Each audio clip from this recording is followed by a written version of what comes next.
এটা ষড়যন্ত্ৰৰ অংশ হিচাপে মোক তাৰ পৰা বাহিৰ কৰিলে, কিন্তু হ'লেও আমি বিজেপিত আছোঁ বা লোকসভা বৰপেটা লোকসভাত ময়ো বিচাৰিছিলোঁ, নিদিলে, এইটো মিত্ৰজোঁটক দিলে।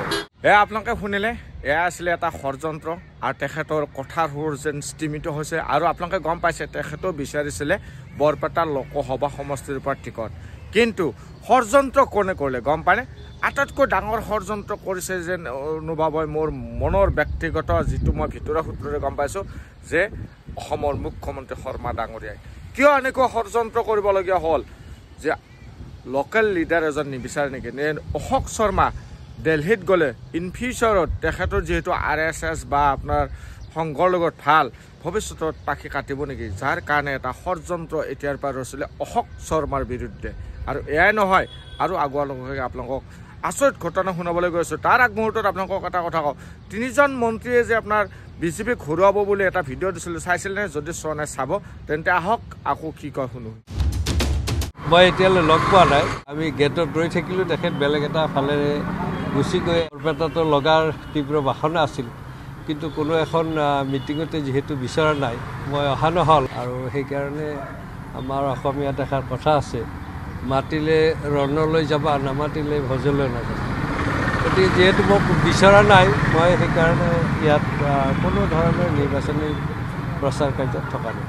শুনিলে তেখেতে ৰৈ আছিল দুৱাৰ মুখত, কিন্তু ওলাই গ'ল পিছ দুৱাৰেদি। কাৰ ইনষ্ট্ৰাকশ্যনত লগ নিদিলে, কোনে ইনষ্ট্ৰাকশ্যন নিৰ্দেশ দিছিলে যে তোক লগ নকৰিবা, নিজৰ কামত ওলাই যোৱা, এই সকলো আপোনালোকক শুনাম। তাৰ আগতে আপোনালোকে নিশ্চয় শুনিলে যে মাতিলে ৰণলৈ যাবা, নামাতিলে ভোজলৈ নাযাবা। কিমান আক্ষেপ আৰু বিষাদেৰে কৈছে। যিজন প্ৰাক্তন বিধায়কৰ সমষ্টিত এটা বলিষ্ঠ ভূমিকা আছে তেখেতৰ ভোটাৰসকলৰ, আৰু সেই মানে প্ৰাক্তন বিধায়কজনক এৰি কিনে এজন বৰ্তমানৰ কেণ্ডিডেট যদি এনেকুৱা আচৰণ হয়, আৰু তেখেতক লগ কৰিবলৈ গৈছিলে, তেখেতে হেনো কোনোদিনো বিচৰা নাই যে নিৰ্বাচনী সভাত এনেকুৱা ধৰণৰ কথা তেখেতে কৈ গৈছে। গতিকে সেই ব্যক্তিজনক যে চিপৰাং নামাৰিব, তাৰ কিবা মানে আছে নেকি? আপুনি ভাবি চাওক, ইমান মানে অপমান কৰাৰ পিছত এজন প্ৰাক্তন বিধায়কৰ ভোটাৰসকলে সেই কেণ্ডিডেটজনক ভোট দিবনে?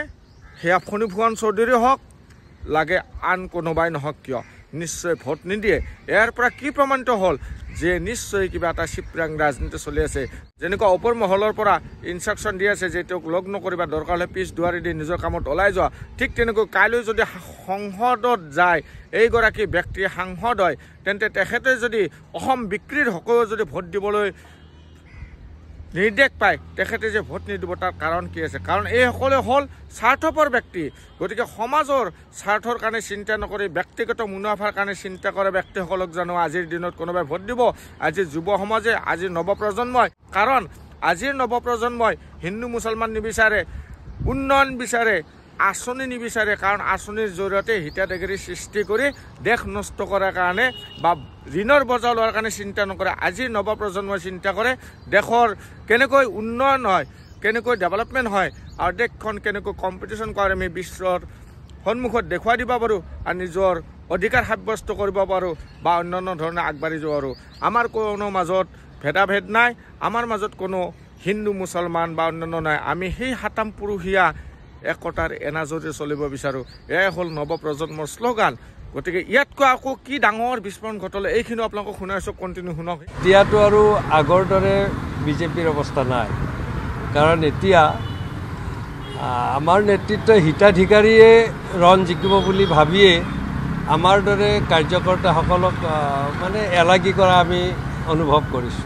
আৰু যিহেতু এতিয়া হিতাধিকাৰীয়ে নিৰ্বাচন জিকাৰ পৰিকল্পনা কৰিছে, আৰু হিতাধিকাৰীয়েও ভাবিছে এতিয়া লাখপতিৰ কথা, 1 লাখ মহিলাক লাখপতি বনোৱা হ'ল, কিন্তু আমাৰ ইয়াততো তেনেকুৱা হোৱা নাই। আগষ্টত পইচা দিম বুলি কৈছে। অৰ্থাৎ বিজেপিৰ যিটো নীতি আছিল, আমি বিজেপিয়ে প্ৰলোভন নিদিওঁ, কিন্তু এতিয়া প্ৰলোভনৰ পয়োভৰ চলিছে।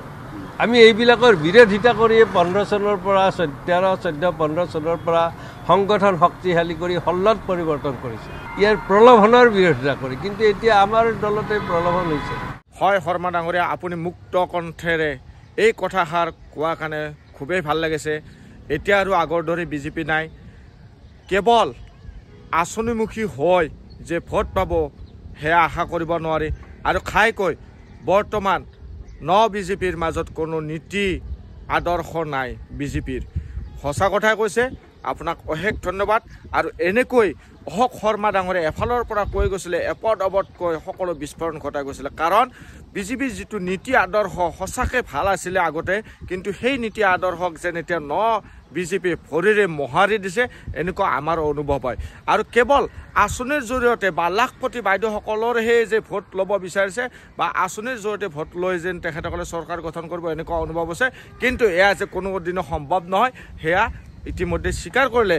আৰু ইয়াৰ পৰা অনুমান কৰিব পাৰি যে নিশ্চয় বিজেপি আৰু এজিপি কৰ্মীয়ে এইবাৰ বৰপেটা লোকসভাৰ যিজন কেণ্ডিডেট মিত্ৰজোঁট ফণীভূষণ চৌধুৰী, সেই ফণীভূষণ চৌধুৰী নিশ্চয় এইবাৰ পৰাজিত হ'বলৈ গৈ আছে। কাৰণ তেখেতে জীৱনত হেনো কোনোদিনো নিৰ্বাচনত হৰা নাছিলে। হয়তো পৰাজয়ৰ সোৱাদ এইবাৰেই প্ৰথম পাব বৰপেটা লোকসভা সমষ্টিৰ পৰা ফণীভূষণ চৌধুৰী। আৰু তেখেতে কি কৈছে যে লাখপতি বাইদেউ, কিবা বাইদেউ, এইবিলাক সকলৰ কথা কৈছে। কিন্তু আচৰিত এটা কথা কৈছে যে বৰ্তমানৰ বিজেপিয়ে কাৰ্যকৰ্তাক নিবিচাৰে, কৰ্মীসকলক নিবিচাৰে, কেৱল নিজৰ স্বাৰ্থৰ হকে কাম কৰিব বিচাৰে।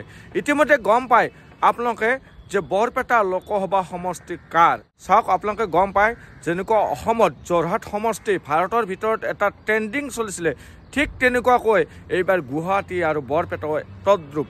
কাৰণ গুৱাহাটীত সন্মান জড়িত হৈ আছে মুখ্যমন্ত্ৰীৰ। যদিহে মীৰা বৰঠাকুৰ জিতে তেন্তে কি হ'ব ভৱিষ্যত মুখ্যমন্ত্ৰীৰ।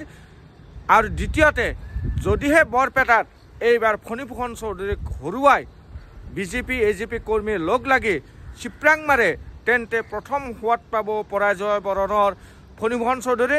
আৰু অন্যহাতে ধমকি আছে মামাৰ, কাৰণ 3জন মন্ত্ৰী থকাৰ পিছত কেনেকৈ হাৰিব চাই ল'ম। আগতে আপোনালোকলৈকে ভিডিঅ' এৰিছোঁ এনেকুৱা এটা, আপোনালোকে সেই ভিডিঅ'টো চাব বুলি আশা কৰিলোঁ।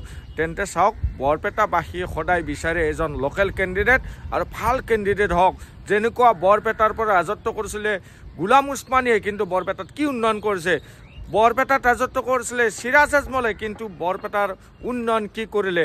ঠিক তেনেকুৱাকৈ এতিয়া বৰপেটাৰ এজন শক্তিশালী, যেনেকুৱা চন্দ্ৰমোহন পাটোৱাৰী বিচাৰিছিলে, যোৱা টাইমত হয়তো কেইহাজাৰমান ভোটত হাৰিছিলে, কিন্তু এইবাৰ যদি টিকট পালেহেঁতেন হয়তো চন্দ্ৰমোহন পাটোৱাৰী কেম্পেইনিং নকৰাকৈও জয় হ'ব পাৰিলেহেঁতেন, বা অশোক শৰ্মাক যদিও দিলেহেঁতেন বা ৰঞ্জিত দাসক যদিও দিলেহেঁতেন, নিশ্চয় 100% বৰপেটাই এইবাৰ বিজেপিৰ দখলত হ'লহেঁতেন। কিন্তু নিজ স্বাৰ্থৰ কাৰণে যে এনেকুৱা কাম কৰিব তেওঁলোকে ভবা নাছিলে, সেয়েহে তেওঁলোকে জাগি উঠিছে। আৰু খাইকৈ বৰপেটাৰ সেই জ্ঞানী গুণী শিক্ষিত লোকসকল, যিসকল ভোটাৰ, তেওঁলোকে জাগি উঠিছে যে এইবাৰ চাই ল'ম কাৰ শক্তি বেছি হয়, বিবেক ভোটৰ নে সাধাৰণ মানুহৰ। গতিকে এনেকৈ ওলাই যাব নেকি সেয়া মনোৰঞ্জন তালুকদাৰ নহ'লে দীপ বায়ন। কোন জিতিব কোন হাৰিব এই সকলো স্পষ্ট হৈ পৰিব 4 জুনত। কিন্তু মই আজি আগতীয়াকৈ কৈ থলোঁ, নিশ্চয় এইবাৰ এনেকুৱা এজন কেণ্ডিডেট জিতিব, যিজন কেণ্ডিডেটক হয়তো আপুনি সপোনটো ভবা নাছিলে যে বৰপেটাত এনেকুৱা হ'ব পাৰেনে। এয়াই বাস্তৱ হ'বলৈ গৈ আছে, আপোনালোকে চাব। আৰু গুৱাহাটীত যে মই কৈছোঁ যে সন্মানৰ যুঁজ, সঁচাকৈ সন্মানৰ যুঁজ হ'ব।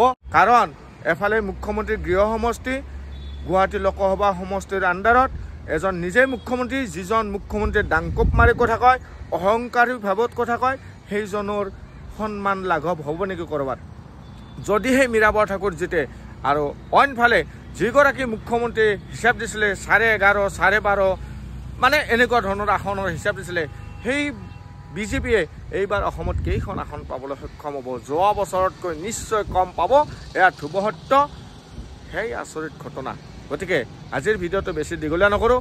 ৰাইজ আৰু খাইকৈ বৰপেটাবাসী আৰু গুৱাহাটীবাসীক মই আহ্বান জনাওঁ, আপোনালোকে বিবেক ভোট দিয়ক, উপযুক্ত কেণ্ডিডেটক দিয়ক। দল চাই ভোট নিদিব, প্ৰাৰ্থী চাই ভোট দিব। যিজন প্ৰাৰ্থীয়ে সংসদৰ মজিয়াত দপদপাই আমাৰ অসমীয়াৰ হকে উদাত্ত কণ্ঠেৰে আমাৰ কাম কৰিব পাৰিব, তেনেকুৱা ব্যক্তিকহে আপোনালোকে ভোট দিব। গতিকে আজিৰ ভিডিঅ'টো বেছি দীঘলীয়া নকৰে, ইমানটো শেষ কৰিলোঁ। জয় অসম, ধন্যবাদ।